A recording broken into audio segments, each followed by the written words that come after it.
There are a few things that have appalled me more than the scenes from this children's playground in France today, in the southeast of France, which just stop you from what you're doing and gasp in utter horror. They show this lakeside playground in Annecy, a picture postcard alpine town where most people were relaxing in the sun on holiday, until a Syrian man, a refugee who'd come via Sweden, began to unleash utter terror. Graphic videos, some too horrifying to share, show him stabbing a toddler in his pram as his screaming mother tries to defend him. The attacker, who was 31 years old, deliberately attacked children again and again. He could be heard shouting in the name of Jesus Christ. Videos show him running around the park, waving a knife he'd used on defenceless children as members of the public chased him, until eventually he was subdued and reportedly shot by police. The police say we don't know what his motivation is yet. But what we do know is that 4 children and 2 adults were injured in the carnage. A British child and little girls among the 4 children hurt. 2 of those children and an adult are severely and critically injured. Well, I'm joined now by David Chasden. He's the France reporter at The Times, who is at the scene of the attack in Annecy, and in the studio by talkTV international editor Isabel Oakeshott. Well, let me start with you, David, if I may. It's one of those things, when you watch the video, it's utterly gut-wrenching to watch this man charging around, armed with a knife, deliberately attacking children, young kids in prams. Absolutely, it's completely horrifying, and the scene that people witnessed here this morning has left this whole town stunned. I mean, I'm standing now in the playground where the attack happened, and the noise you can hear behind me is a demonstration by a handful of right-wing people. They've just sung the national anthem and they're now singing patriotic songs. People have come here and left floral tributes at the place where the children were stabbed. And tonight, so 4 toddlers, including a 3-year-old British girl, are fighting for their lives in local hospitals. The prosecutor here says that there doesn't appear to have been a terrorist motive behind the attack. It was carried out by a Syrian refugee who's been arrested. He described himself to police as a Syrian Christian, and video of the attack shows him saying, in the name of Jesus Christ, as he launched the attack. But local people and witnesses seem to think that he was mentally unbalanced rather than attacking the children for terrorist motives. Yeah, there seems to be reports that I've read that he had married a woman in Sweden. He'd been living there for 10 years or so. So he came over as a refugee a decade or more ago. There'd been no problems with authorities at all, but that he'd split up from his wife and they had a young 3-year-old child. And look, it's wrong to try and guess what has gone on here in terms of motivation, but you would think potentially mental health issues perhaps as a catalyst of what was going on in his own life. Yeah, that's right. I mean, the ex-wife rather, has spoken to French media. She says that she last spoke to him 4 months ago, and he was living in a church here in France. It's believed he came here last autumn, and he made a series of applications for asylum here, which bizarrely were rejected on the grounds he'd already been granted asylum in another EU country. But according to his ex-wife, he didn't want to stay in Sweden because they'd rejected his applications for citizenship. And she says that he often looked after their 3-year-old girl when he was in Sweden. And she described him as being nice-natured. So, I mean, it beggars belief. Mental health issues may well be the cause. I think prosecutors have still got to get to the bottom of it. The police are obviously still questioning him and investigating judges also. So we'll see what more comes to light. David, thank you very much indeed for that report from the scene there of this horrific atrocity. Much appreciated. Thank you. Isabel, I mean, I've got 4 kids. You've got kids. We've all been to these playgrounds. It's like a little sanctuary, isn't it? You go, there's other little tiny kids running around. They're in prams.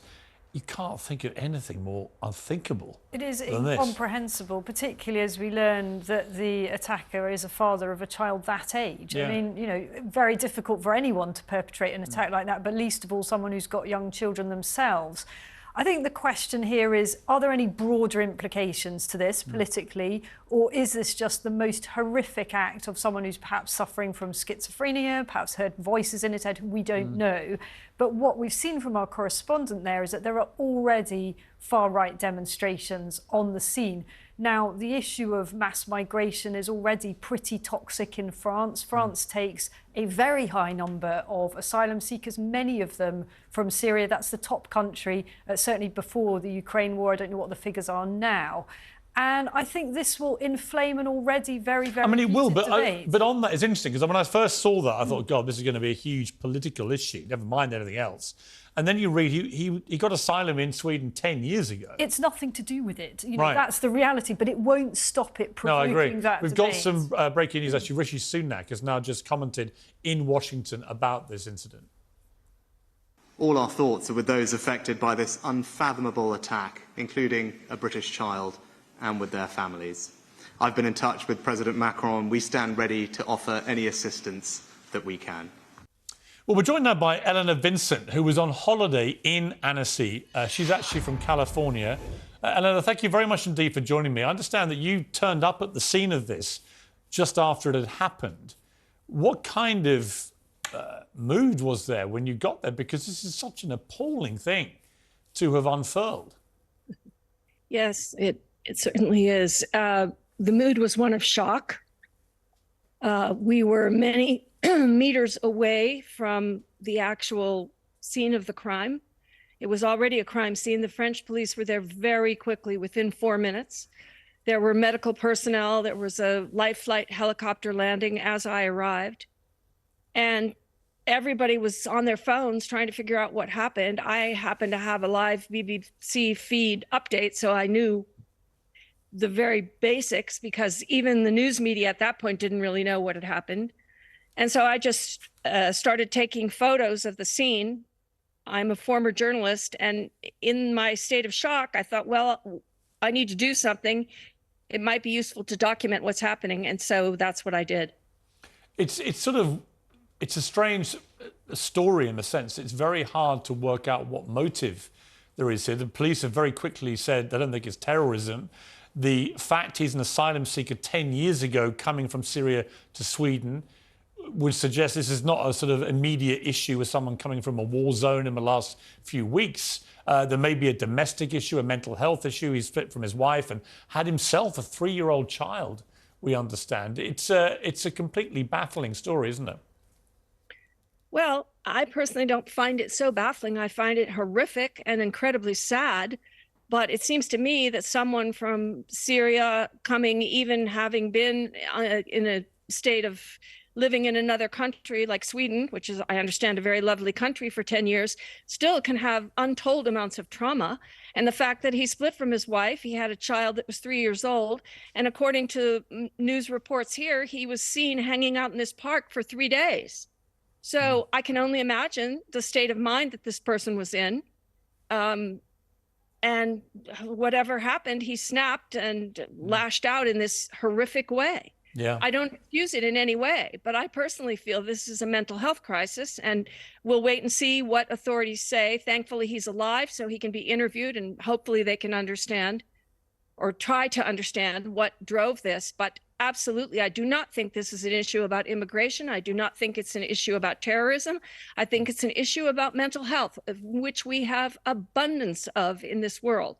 And it's leading to untold problems of violence. In my own countries, there are 3 times as many guns as people. I partly came to Europe to get away from the ongoing level of violence, but it's everywhere. And thank God this man did not have a gun. It would have been a bloodbath. Yeah. I mean, it's horrible enough as it is, but... Yeah, no, you're right. Eleanor, I really appreciate it. Thank you for your passion. I appreciate it. It needs to be said. I appreciate you joining me. Thank you very much. You are very welcome.